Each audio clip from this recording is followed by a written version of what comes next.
eskerrik asko gonbidatzagatik eta eskerrik asko etortzeagatik. Ni erderaz hitz egingo dut, baina gero ez dauka problemarik euskeraz nahi baduzue galderatxo bat egitea, nik ulertzen du, baina segun zer gaia niri asko kostatzen zait euskeraz hitz egitea, ¿no? Bueno, yo soy Manoli y yo soy militante internacionalista y militante feminista. Y en este momento pues pertenezco al grupo motor de la ILP de Guipúzcoa. Estamos en grupo motor en Guipúzcoa, hay otro en Vizcaya, hay otro en Áraba y luego además existe un grupo, lo que le llamamos el grupo promotor. Lo formamos, somos un grupo de gente que venimos de diferentes trayectorias, tanto políticas como sociales, que hemos estado durante unos cuantos meses pues con muchos debates, con muchas reflexiones y con muchas iniciativas conjuntas para al final pues sacar en marcha algo en el que apostamos, que es esta ILP, ¿no? Empiezo diciendo el por qué este tipo de modelo de ILP, ¿no? ¿Por qué de repente se decide este modelo de ILP, ¿no? En un principio la idea de la renta básica ya es una idea que está bastante madura, es una idea que hay muchísima gente que sabe muchísimo de ello y a nivel sociopolítico también hay muchas cosas ya escritas. Y además durante toda la época de la pandemia pues volvió a surgir otra vez el debate de toda la renta básica y incluso empieza a haber algún partido político que lo empieza a apoyar y empieza a haber voces de diferentes espacios que empieza a apoyar la renta básica incondicional. Por otra parte, cualquier conquista de los nuevos derechos al final lo que exige es una movilización, ¿no? Una movilización que además tiene que ir de abajo arriba. Y es una movilización de gente que al final lo que no hacemos es presionar para que los partidos políticos hagan cambios en sus leyes que sean buenas para toda la ciudadanía, ¿no? Además, el propio modelo que tiene la ILP, por cómo se tiene que desarrollar, nos permite organizar este tipo de charlas, nos permite difundir en redes, nos permite crear debates, ¿no? Nos permite una difusión, ¿no? Durante un cierto tiempo, ¿no? Y además, este modelo de ILP, si hay algo que nos va a permitir, es que por lo menos los partidos políticos, por lo menos de lo que es el Parlamento Vasco, se posicionen, nos den argumentos o nos den, ¿no?, a favor o en contra de lo que consideran la ILP. Yo me imagino que Julen luego va a hablar mucho más, pero me dijeron que explicara un poquito qué tipo de modelo de renta básica tenemos en esta ILP. Así que en 2 minutos cuento esto, ¿no? Bueno, como bien ha dicho, la renta básica es un derecho que tendrá toda persona residente de la Comunidad Autónoma Vasca recibir mensualmente una prestación monetaria que lo que le va a permitir es satisfacer sus necesidades básicas, ¿no? Y hay 3 principios básicos que sustentan esta renta básica incondicional, ¿no? Por una parte, la renta básica, el que sea incondicional.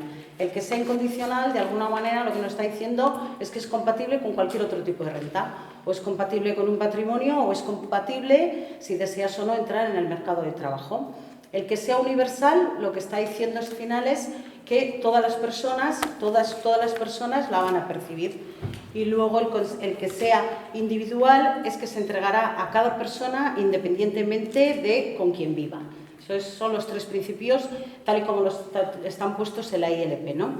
Entonces, la renta básica incondicional persigue en esta ILP 4 objetivos, que es incrementar el grado de autonomía y libertad real a la ciudadanía, acabar con situaciones de pobreza, superar y sustituir el sistema de rentas mínimas garantizadas y condicionadas y permitir un reparto más justo de la riqueza, ¿no? El único requisito que se pone en esta ILP es que la persona que vaya a recibir la renta básica incondicional tiene que estar 3 meses, ¿no?, viviendo aquí, en cualquier municipio de la Comunidad Autónoma Vasca, ¿no? Y la financiación correrá a cargo del Gobierno vasco. Y el importe que está puesto en esta ILP serían 900 euros mensuales para personas mayores de 18 años o menores que estén ya emancipadas, 270 para menores de 14 años y 450 para que tienen ahí en esta franja entre 13 y 18 años. Y siempre, siempre, siempre tiene que ser superior al umbral de la pobreza que se ponga en la Comunidad Autónoma Vasca, ¿no? Esto dentro de... voy a dar un par de razones, me imagino que Julen luego hará más, pero como introducir del por qué nosotras y nosotros apostamos por esta renta básica incondicional, ¿no? El modelo de rentas básicas que hay, de rentas garantizadas y condicionadas, como conocemos bien, la RGI, ha sido incapaz de acabar con las situaciones de pobreza económica. Y sabemos además que la pobreza es un fenómeno que la sufren sobre todo las mujeres, ¿no? No ha funcionado por una parte porque a veces es tan insuficiente que no cubre las necesidades básicas y por otra parte tienes tantas condiciones, son tan numerosas y tan exigentes que hay muchísima población y sobre todo la población migrante la que no puede acceder a ellas, ¿no? Y por otra parte también ha ocurrido durante el 2012 que se implantó la RGI y la PCV, la Prestación Complementaria de la Vivienda, que algunas veces, algunas gestiones que han sido de Lanbide han sido muy perjudiciales para los derechos y la propia dignidad de las propias personas solicitantes y perceptoras de la RGI, ¿no? Voy a leer solamente un caso porque, a ver, hay un montón de ejemplos, ¿no? Pues bueno, Argilan SK tiene mucho, hay otro tipo también de organizaciones a nivel de la comunidad que también han estado siempre acompañando a gente con la RGI. Voy a leer un caso pues, para que se vea de lo que estoy hablando, ¿no? Este es un caso de una mujer migrante y su hija, que son residentes de larga duración en el País Vasco.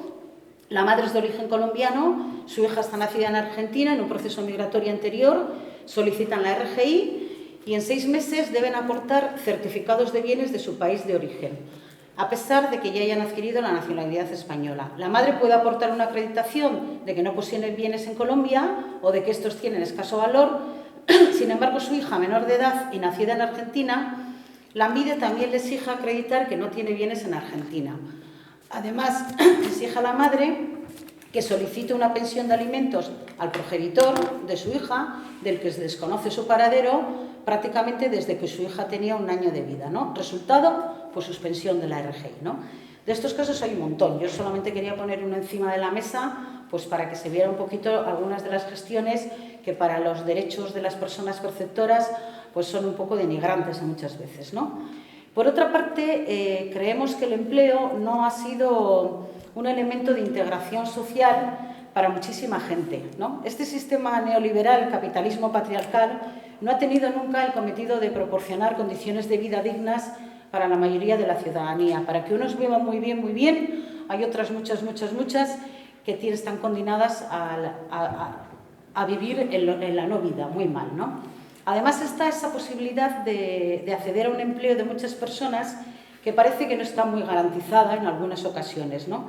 Sabemos que además que el desempleo afecta sobre todo de forma mucho más grave a las mujeres, ¿no? Y el empleo tampoco ha demostrado que sea una garantía de vida digna y de una existencia libre en muchísimos casos, ¿no? Hay muchas personas empobrecidas y sobre todo mujeres, ¿no?, que tienen 1, 2 o 3 empleos y que tienen muchísimas dificultades para llegar a fin de mes, ¿no?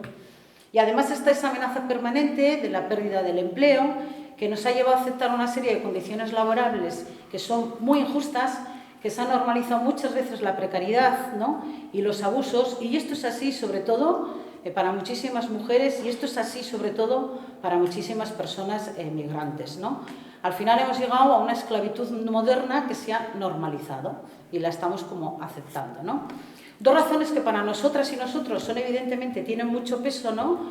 La RGI no cubre las necesidades de mucha gente que se queda fuera o malvive con la RGI y algunos empleos no han cubierto las necesidades de mucha gente que se queda fuera o malvive con los empleos que tiene, ¿no? Nosotras somos conscientes de que cualquier propuesta política que se haga de transformación social tiene que tener su contribución para romper o ir contra el patriarcado, ¿no? La renta básica es insuficiente desde el feminismo y esto lo sabemos, ¿no? Como dice Silvia Federici, al final el trabajo asalariado no ha liberado nunca a nadie y la renta básica tampoco va a liberar a las mujeres, ¿no? Son muchos años de patriarcado, son muchos años de relaciones de poder muy desiguales y de estructuras políticas y sociales que están muy afincadas en esta sociedad en la que vivimos, ¿no? La renta básica no va a garantizar el reparto de las tareas domésticas, ni el de los cuidados entre los hombres y las mujeres, ni tampoco va a contribuir en el comportamiento de algunos tíos sobre la división sexual del trabajo, tampoco va a cambiar por sí sola radicalmente todo un contexto ideológico de estereotipos patriarcales que están incorporados en todos los ámbitos de la vida, ni va a transformar las desigualdades estructurales ya existentes, ni las relaciones desiguales, ni va a acabar con la brecha salarial, ni va a acabar con la violencia hacia las mujeres. Sin embargo, sí pensamos que en este modelo económico y político en el que vivimos, que es insostenible y es cada vez más excluyente, y sobre todo para las mujeres, ¿no?, una renta básica incondicional garantizaría a muchas mujeres un ingreso económico por parte de los poderes públicos que le permita mejorar sus condiciones de vida y poder tener mayor autonomía para tomar algunas decisiones, ¿no? El que sea individual y no ligado a la unidad familiar, ¿no?, el que sea individual y no ligado a la unidad familiar permitiría a las mujeres no tener que depender, ¿no?, de otras personas para conseguir medios económicos que garantizarían su subsistencia, ¿no? Por otra parte, todos y todas las que estamos aquí somos conscientes de los niveles de explotación a las que se enfrentan cada día trabajadoras de servicio, ¿no? Sabemos que todo el proceso de mercantilización de cuidados, ¿no?, se ha sostenido sobre la explotación del trabajo de muchísimas mujeres y sobre todo de mujeres migrantes, ¿no? Muchas de ellas están demandando un cambio fuerte en torno al tema de los cuidados. Reivindican el derecho a cuidar o también de no cuidar y son partidarias de que el Estado cumpla esa obligatoriedad con toda la ciudadanía de dar cuidados de calidad. Como dicen ellas, es imprescindible la implantación de políticas de cuidados por parte de las instituciones acompañadas de recursos humanos y económicos.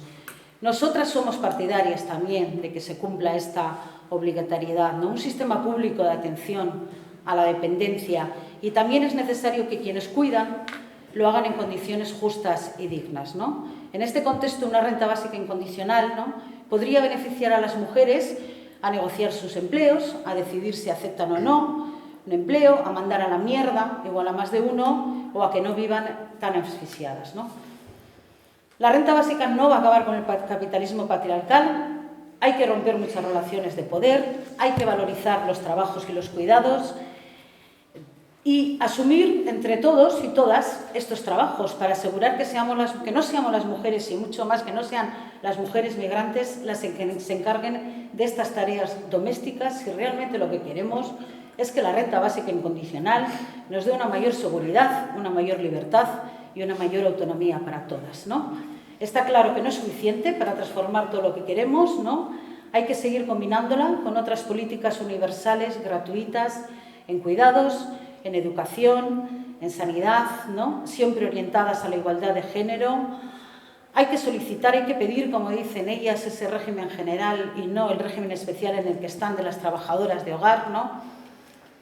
Hay que apostar por una economía social, ¿no?, por otras formas de producción, por otras formas de consumo. Hay que seguir exigiendo la derogación de la ley de extranjería. Hay que seguir exigiendo, ¿no?, que se regularice a todas las personas.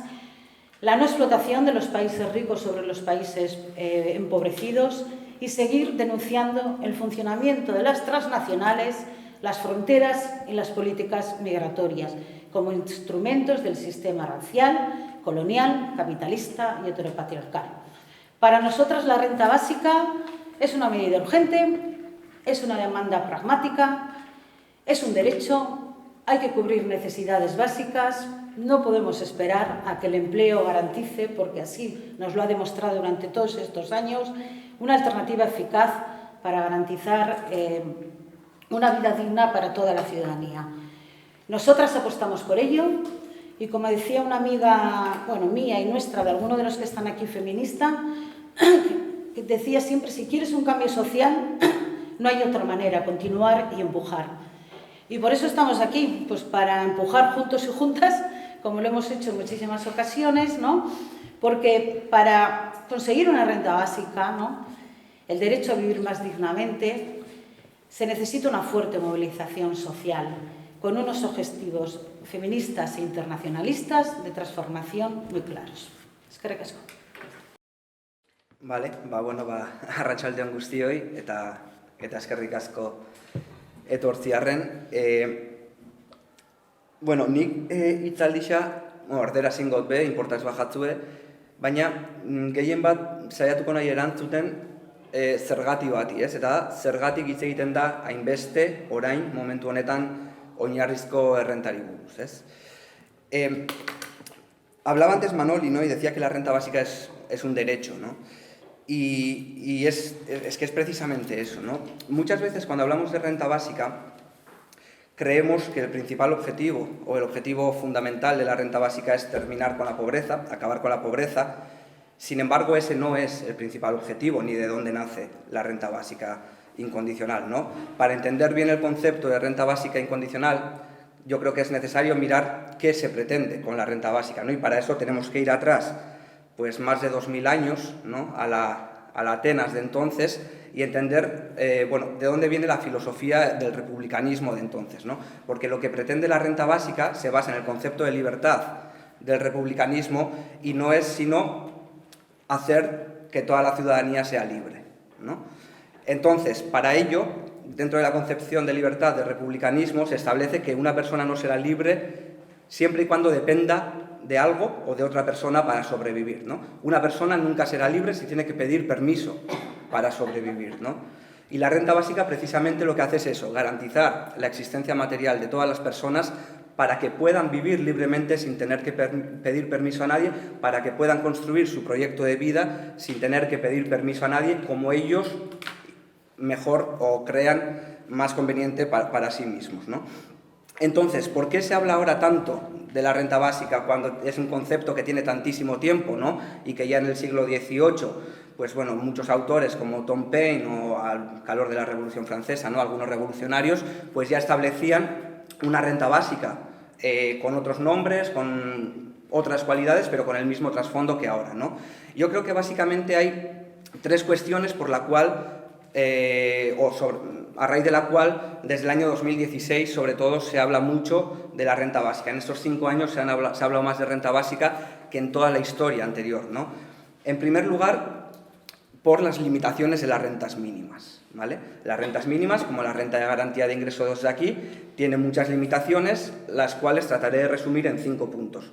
En primer lugar, las limitaciones presupuestarias. Habitualmente se presupuesta un dinero que es muy escaso para cubrir toda la demanda que pudiera haber, ¿no? Incluso cuando esa renta mínima puede ser de derecho subjetivo, como la RGI, que quiere decir que siempre tiene que haber presupuesto para satisfacer la demanda, se recorta por otras vías, ¿no? Se recorta pues, poniendo más condicionantes, dejando a X grupos fuera del acceso al derecho, etcétera, etcétera, ¿no?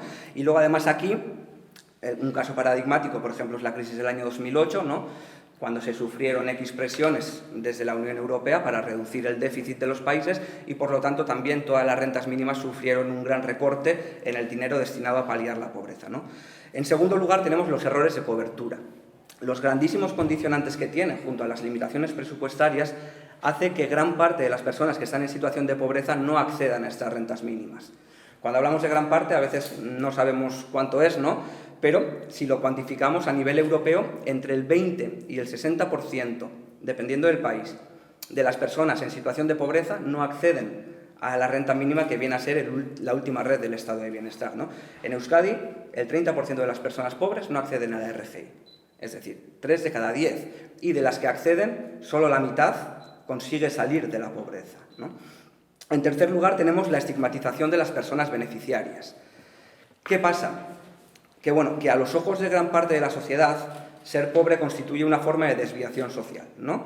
Y eso es así en gran parte por el discurso meritocrático que se ha asentado durante las últimas décadas, el cual dice que salir de la pobreza no solo es posible, sino que además es digno de elogio, ¿no? Y por lo tanto las personas que reciben o que perciben asistencia pública pues son catalogadas como perdedoras, vagas, carentes de ambición, etcétera, ¿no? Y esto además es una de las mayores formas, las que tienen las rentas mínimas, comentaba antes Manoli un ejemplo, ¿no?, del control invasivo que se hace por parte de los servicios sociales a las vidas de las personas beneficiarias, ¿no? En cuarto lugar, tenemos los costes administrativos.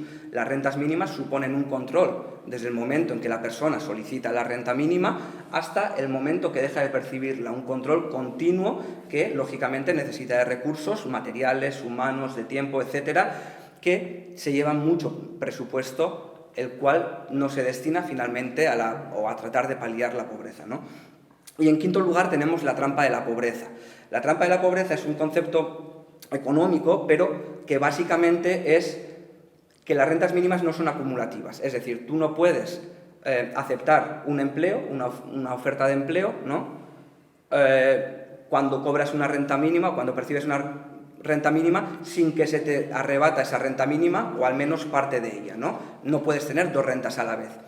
Entonces, la trampa de la pobreza es que muchas veces tienes que poner en una balanza si te compensa realmente aceptar el empleo, por ejemplo, si es un empleo a tiempo parcial, de baja cuantía, pues a veces no te compensa aceptarlo, ¿no? Y esto, por ejemplo, la RGI tiene, digamos, bastante decente realizado esta cuestión, porque es una de las mejores a nivel europeo, pero si vemos, por ejemplo, el ingreso mínimo vital recién aprobado por el Gobierno de España, vemos que la cuantía es 460 y pico euros, independientemente de si trabajas o no. Es decir, si tienes un empleo parcial de 200 euros, a final de mes se te va a complementar hasta los 469 euros.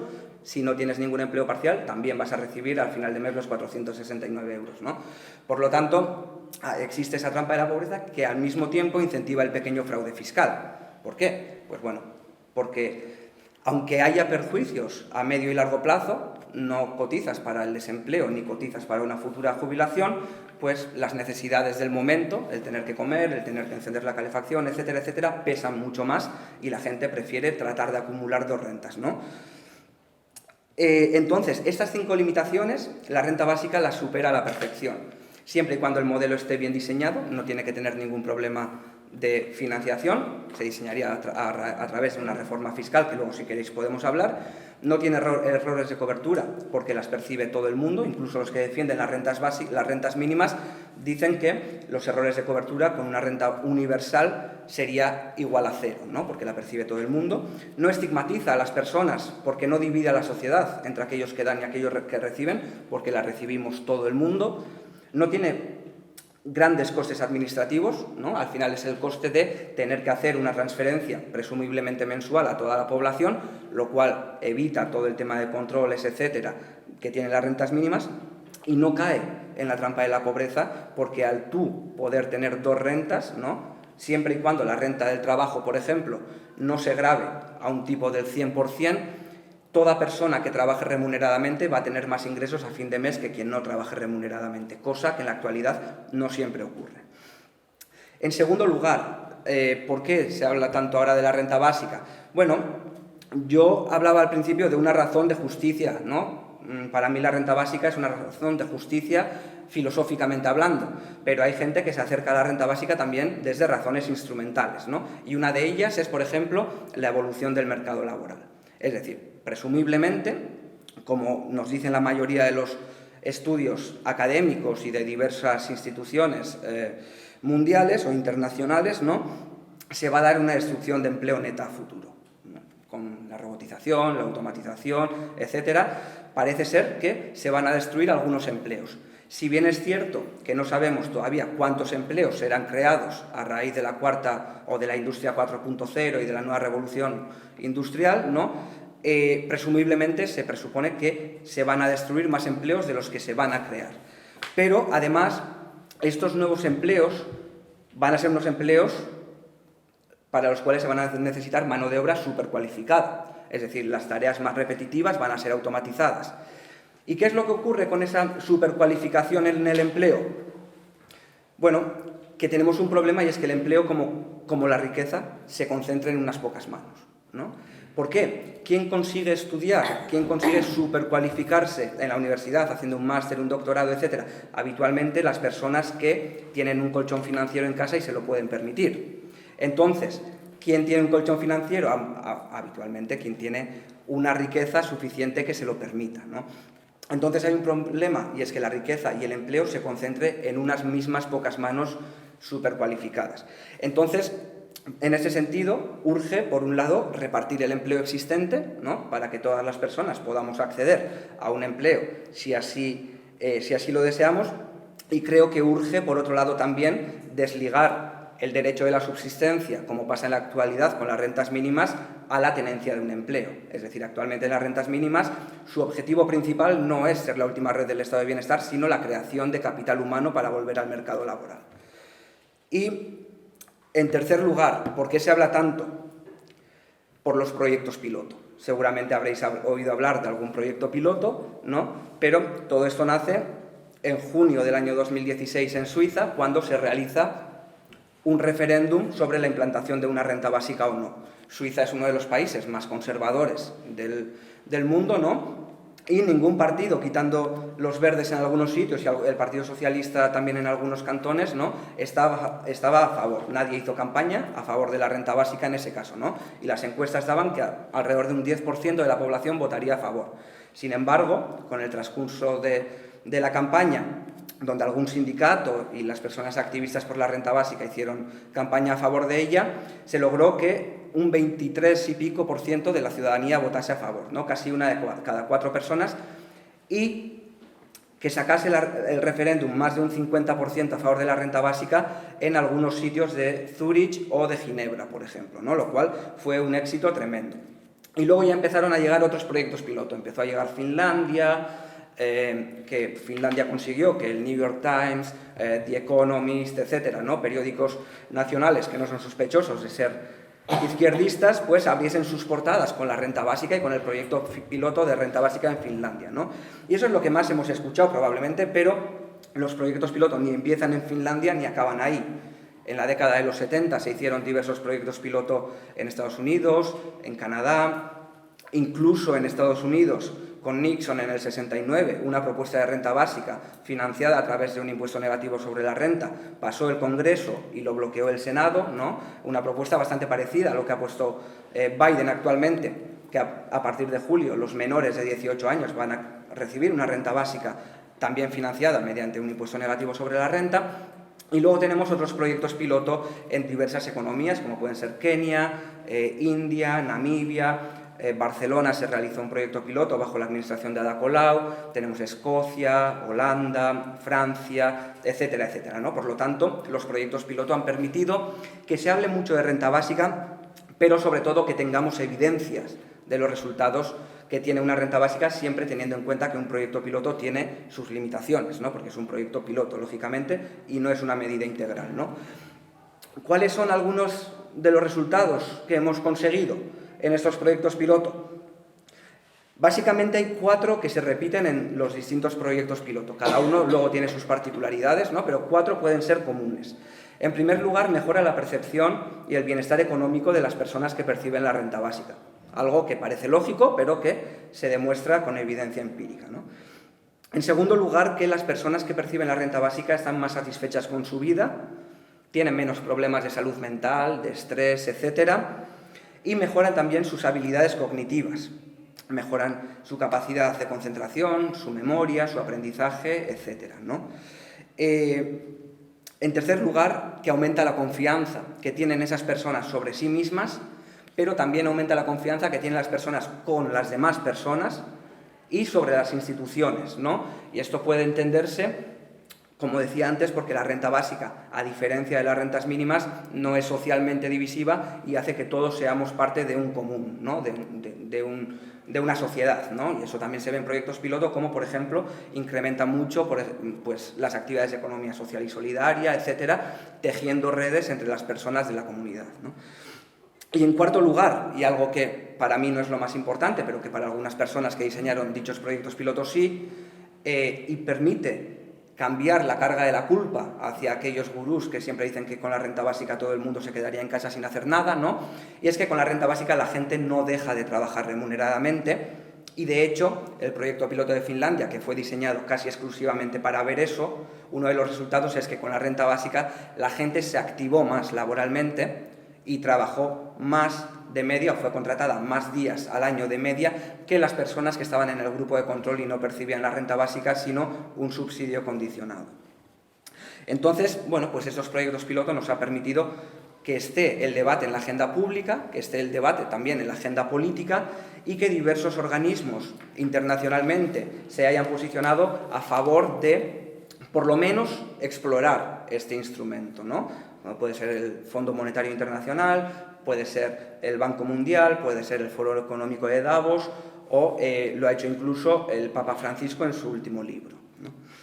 Entonces, al final, ¿qué es lo que tenemos? Bueno, tenemos una opción de sentar las bases que transformen nuestra sociedad, y para ello necesitamos afrontar los retos del siglo XXI. Yo creo que para ello es necesario 2 cosas. Por un lado, modernizar nuestra economía, poner la economía al servicio de las personas y transformar nuestro tejido productivo teniendo en cuenta la digitalización y la economía verde. Y por otro lado necesitamos modernizar nuestro sistema de protección social. Y eso pasa, sin duda, con renta básica o sin renta básica, pero pasa por explorar sistemas que garanticen el derecho universal a la protección, como están haciendo diversos países, frente a políticas inspiradas en el asistencialismo como tenemos ahora en Euskadi, ¿no? Y yo personalmente pues creo que una renta básica sería una herramienta adecuada para tirar por esos lados, porque además va en línea con algunos de los retos del siglo XXI que tenemos, como puede ser la crisis ecológica, como puede ser la evolución del mercado laboral o como puede ser la crisis de cuidados. Bueno, arratsalde guztioi. Lehenik eta behin eskertzea alternatibari, gonbidapien hau igortzeagatik. Eta bestetik ere, nabarmentzean, ikuste dut hemen gaudeno konstiente garela, momentu honetan bizi dugun krisi sistemikoaren aurrean eta pandemiak azkartu egin duen krisi sistemiko horren aurrean, inoiz baino pertinenteagoa dela, beharrezkoagoa dela, eredu berri baten inguruko eztabaida hauek egitea, transizio, guk esaten diogu ekosozialista eta feminista baterako palankak identifikatzea, proposamenak egitea, gu ere ariketa horretan ari gara, Laben programa sozioekonomikoa deitzen dioguna berritzen ari gara, eta programa sozioekonomiko horren baitan, ausartu gara, nola izateko zehaztera, nola irudikatuko genuken eredu sozioekonomiko Euskal Herrian, nola irudikatuko genuken Euskal Langileon estatutua, edo Euskal Lankodea, ditu dioguna, eta nola irudikatuko genuken Euskal Gizarte Segurantza. Orduan da, nolabaiteko ariketa, utopiarekin konektatzen gaituen ariketak dira, baina berean, badakizue galean okzioen bezala, utopia horiek behar ditugu, ibiltzeko, ez? La intervención la voy a hacer en dos bloques. La primera, ¿cuáles son, en mi opinión, los puntos en común entre la propuesta de la renta básica universal o incondicional y la propuesta que hacemos nosotros y nosotras de triple reparto de cuidados, de empleo y de renta?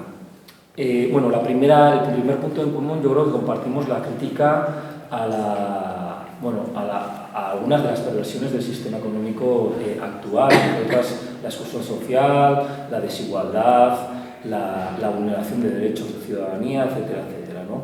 Creo que también aspiramos a esa construcción de otro modelo social que ponga la vida en el centro, ¿no? Y lo que estamos tratando es de identificar cuáles son las palancas, las propuestas, digamos, más eficaces para avanzar en ese proceso de transformación o de transición del modelo económico y social, ¿no? En el caso de la renta básica se ha llegado a una propuesta en concreto, nosotros y nosotras hemos llegado a otra, no tanto porque estemos en contra, digamos, de la renta básica universal, sino porque, hemos llegado a parecidas preguntas, otras no son iguales, pero hemos llegado a respuestas diferentes, ¿no? Y creemos que es positivo valorar el alcance de unas y de otras.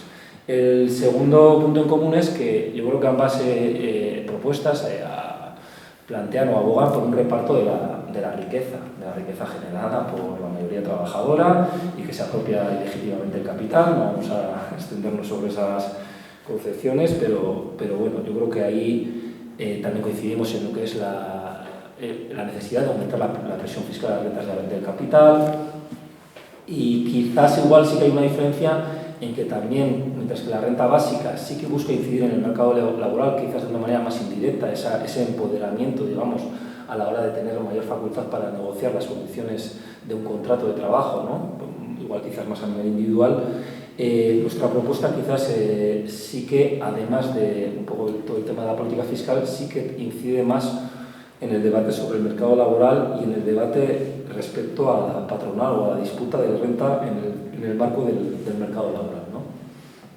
La tercera cuestión es que yo creo que ambas propuestas consideran lógico y básico algo que es lógico y básico, y es que todo el mundo tiene que tener una renta básica para poder tener condiciones de vida dignas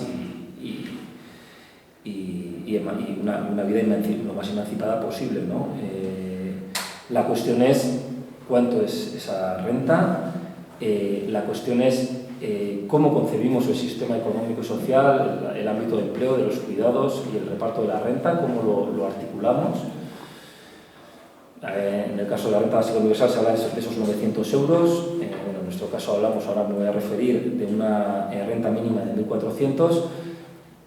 Evidentemente se puede poner en la renta básica universal los 1.400 y en la nuestra los 900. Eso, las cantidades son, el papel lo aguanta todo, ¿no? Nosotros nos guiamos, nosotros y nosotras, por lo que es el 60% de la renta media disponible, que es lo que consideramos el ingreso mínimo bueno, que debería de garantizarse a todo ciudadano y ciudadana, todo trabajador y trabajadora.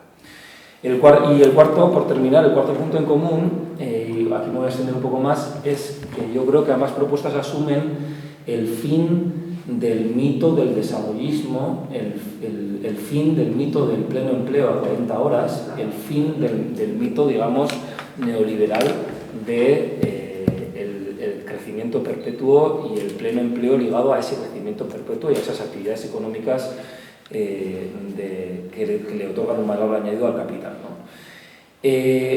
Bueno, yo creo que todos y todas sabemos que la izquierda en algunos momentos sí que consideró que la disputa por el empleo, especialmente la introducción del acceso de las mujeres trabajadoras al empleo, era una manera de discutir o de disputar el reparto de la renta y, por tanto, el poder del patriarcado, pero sí que, bueno, pues la experiencia de estos últimos 20-30 años nos ha mostrado que ese acceso al mercado laboral se ha traducido en una doble jornada de trabajo para las mujeres trabajadoras, en un sobreempleo de muchas familias trabajadoras, de muchas casas trabajadoras, lo que sumado a la insuficiencia de los servicios públicos ha generado la crisis de cuidados, ¿no? Entonces, bueno, no es deseable el pleno empleo a 40 horas, no es deseable aunque fuera posible. Y lo segundo es que tampoco parece que sea posible, ¿no?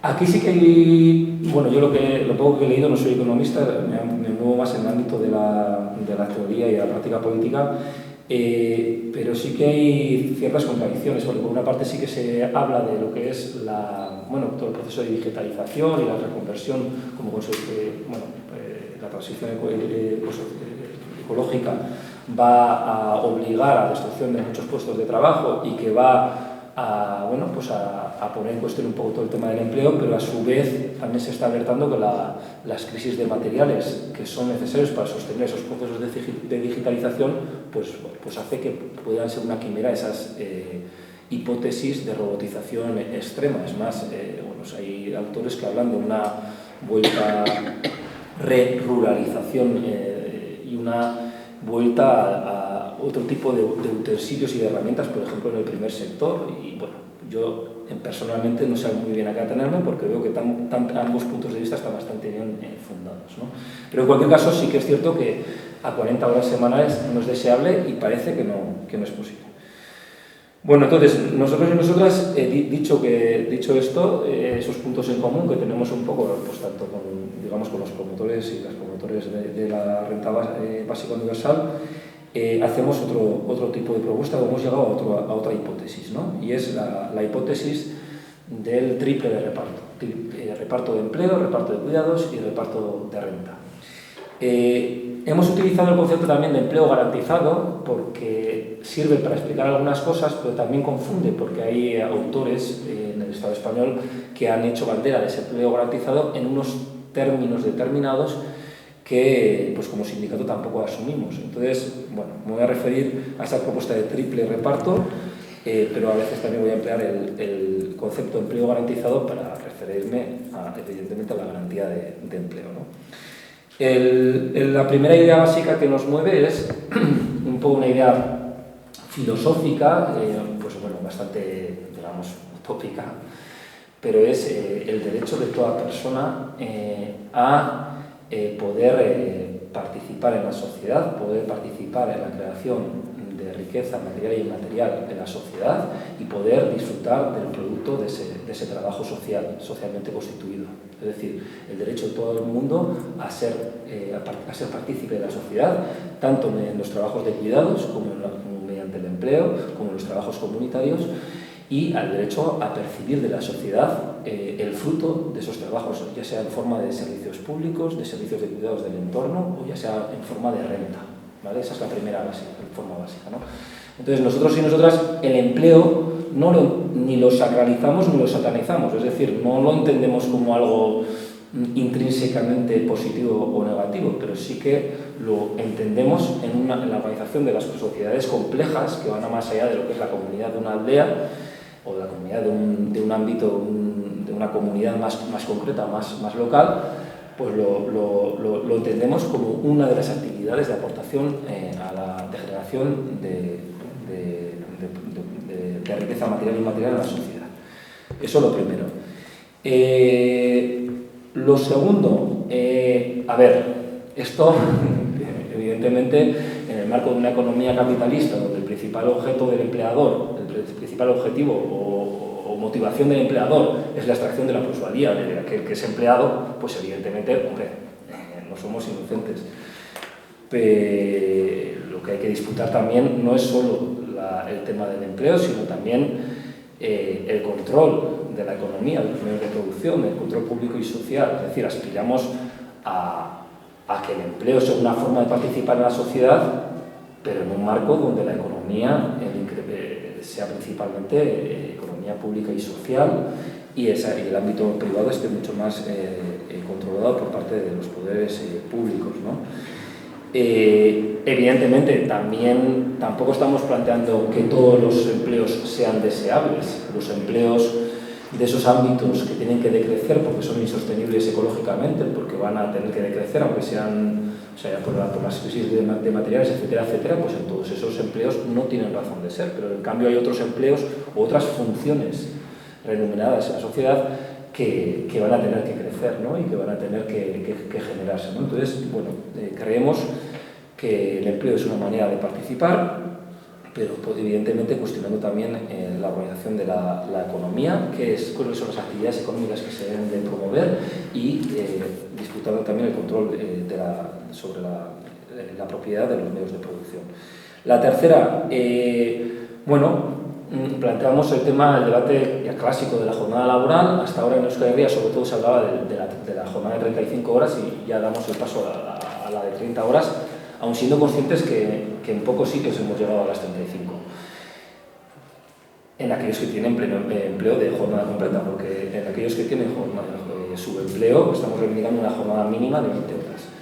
Bueno, el de las 30 horas se trata de plantear que todos y todas podamos participar en ambas esferas. La esfera, por una parte, de los cuidados y de los trabajos comunitarios y, por otra parte, la esfera del empleo, ¿vale? En el ámbito de los cuidados hay estadísticas que hablan de que, bueno, evidentemente, dependiendo de si tienes personas dependientes a tu cargo o en tu entorno, varía el tiempo de trabajo dedicado a ello, pero las estadísticas de personas que tienen descendencia, en el caso de mujeres nos estamos situando en 37 horas semanales de trabajo, yo creo que se queda corto, porque son más, y en el caso de los hombres 20 horas semanales, ¿no? Nosotros y nosotras planteamos una especie de 30 más 30, es decir, 30 horas de empleo para poder dedicar 30 horas máximas, ojo, máximas, de cuidados. Digo máximas porque hay gente joven que cuando explicamos esto dice, joder, pues yo tampoco necesito 30 horas en la semana trabajando, bueno, sí, trabajo comunitario, trabajo de hacer la comida, de cuidar, pero tampoco tengo tantas responsabilidades o no quiero tener tantas responsabilidades. Bueno, son máximas. Máximas porque hay mujeres que están trabajando 60, 70, 80, o etcétera, sin ningún tipo de reconocimiento, ¿no? Entonces planteamos un poco la idea esa del 30 más 30 y también planteamos una idea que es la suspensión del trabajo, del contrato de trabajo con vuelta garantizada y remunerada en el caso de situaciones especiales de cuidados donde el ámbito de los cuidados exige que invada por completo la esfera del empleo. Es decir, necesita no ya una reducción del empleo, que también preveemos esa cuestión, sino ya bueno, pues, full time, digamos, estar al trabajo de cuidados. Esto lo vemos que es una cuestión que se debe de plantear desde una política de corresponsabilidad, para que no sean las mujeres las únicas que lo toman, y que debe ser remunerado, y no con el salario mínimo, sino con el salario medio de Euskal Herria, que está en los 2100. Es decir, que se podrían dar situaciones en las que estarías ganando más por suspender tu empleo para poder dedicarte a cuidados que en tu empleo anterior, ¿no? Bueno, lo concebimos para casos pues, donde, o sea, para nosotros y nosotras, ya sabemos que en la izquierda ha habido corrientes que abogaban, pues cuanto antes mejor, con 3 meses, los días o días, venga, a un servicio público que me lo tenga 8 horas para que yo pueda producir 8 horas.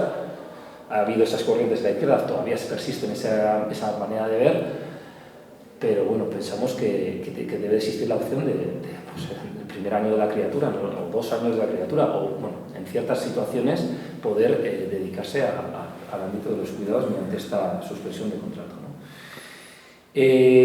Bueno, y luego una cuarta cuestión que planteamos es que la posibilitar el empleo es no algo que debe de conseguir cada uno en base a sus capacidades y sus méritos, sino que es una responsabilidad de la administración.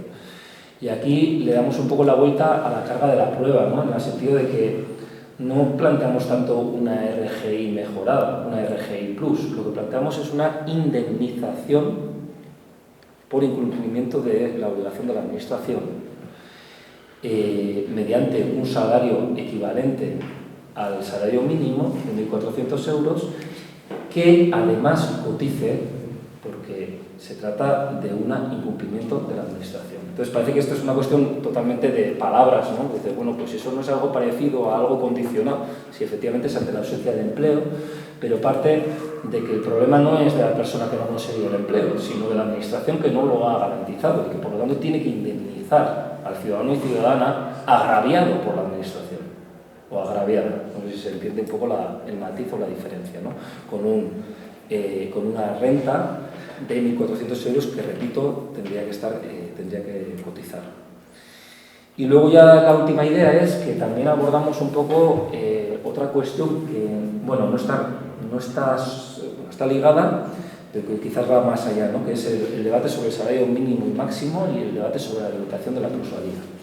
Es decir, planteamos jornada 30 horas, 1.400 euros del salario mínimo para todos y todas, es decir, el reparto del empleo, 30 horas, el reparto de trabajo de cuidados, 30 horas máxima, el reparto de la renta, 1.400 todo el mundo, si no se cumple la obligación de la administración, la indemnización de 1.400, pero además planteamos también una limitación del salario máximo, y ahí hay propuestas, bueno, el Estado y así, que se ha hablado de, si no creo mal, de 1,7, o Podemos y Esquerra, y bueno, hemos estado discutiendo bastante porque en el ámbito de las empresas, claro, una cuestión es cuál es el 1 y cuál es el 7, ¿no? Porque si el 1 puede ser 900 o puede ser, si el salario mínimo es 1.400, es diferente, ¿no?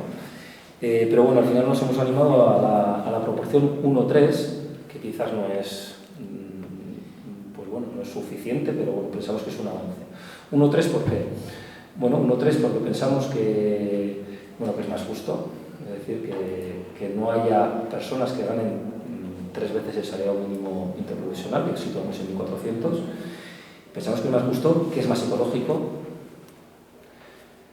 que haya gente que consuma 3 veces más que otra, ya es un poco insostenible, pero bueno, 7 veces más, o 20 veces más, o 40 veces más, como ahora, que no está limitado, pues bueno, vete a saber, ¿no? Y luego, por último, también planteamos el tema de la limitación de la plusvalía, que es una cuestión un poco, bueno, de la tradición marxista clásica, ¿no? Pero quizás que nunca, no lo sé exactamente porque tampoco hemos escarbado en toda la documentación, pero no se ha planteado una herramienta concreta de limitación de la plusvalía por ley y entendida como en porcentajes, en masa salarial, y creemos que es una cuestión también que debería que recuperar, ¿no? Que no hay que irse un poco a las barricadas o al asalto del Palacio de Invierno para plantear eso que he dicho antes, ¿no? Ese horizonte de expropiación de los medios de producción, que también hay que empezar a plantear, pero que también se puede decir, oye, pues ya que hay unos intereses abusivos por parte de la banca, cuando se dice, bueno, oye, un préstamo, me cobras el 3%, vale, el 3% está bien, pero si me cobras el 30% es abusivo, eso es ilegal, hasta en el capitalismo es ilegal, ¿no? Los tipos de interés abusivos en ciertas circunstancias, etcétera, etcétera. Bueno, ¿y por qué no plantear ese debate de la tasa de plusvalía, de la plusvalía odiosa o plusvalía excesiva, sabiendo que toda plusvalía pues es como socialistas, pues es algo que criticamos, ¿no? Bueno, pues eso es un poco nuestra propuesta por dónde va. Entonces, repito, parecidas preguntas, distinta respuesta, bueno, ahora se trata entre todos y todas a ver cómo, para qué nos sirve una cosa y para qué nos sirve la otra, ¿no? Igual,